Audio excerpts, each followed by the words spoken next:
চট্টগ্রাম টেস্টের ফল তৃতীয় দিনে অনেকটা নিশ্চিত হয়ে গেছে। সিরিজ জয়ের পথে এক পা দিয়ে রেখেছে শ্রীলঙ্কা। বাংলাদেশের প্রাপ্তি বলতে সোমবার শেষ বিকেলে অভিষিক্ত পেসার হাসান মাহমুদের বোলিং ঝলক, কিছুটা ঝলক আরেক পেসার খালিদ আহমেদেরও। দুই পেসারের গতি আর সুইংয়ে 2 অঙ্কের ঘরে পৌঁছানোর আগেই সাজঘরে ফিরেছে লঙ্কানদের 5 ব্যাটার। চট্টগ্রামে জহুর আহমেদ চৌধুরী স্টেডিয়ামে তৃতীয় দিনের খেলা শেষে দ্বিতীয় ইনিংসে 6 উইকেট হারিয়ে শ্রীলঙ্কার সংগ্রহ 102 রান।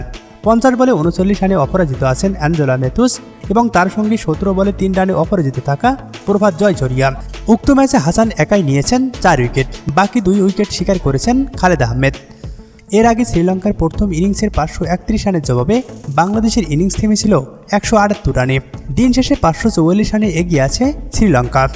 তবে দুঃখের খবর হলো, সিলেটে প্রথম টেস্টে 338 রানের বড় ব্যবধানে হারা বাংলাদেশের পক্ষে দ্বিতীয় ম্যাচে তাই ঘুরে দাঁড়ানো প্রায় অসম্ভব। অবিশ্বাস্য কিছু না ঘটলে হার এড়িয়ে ড্র করাও সম্ভব হবে না লাল সবুজের প্রতিনিধিদের।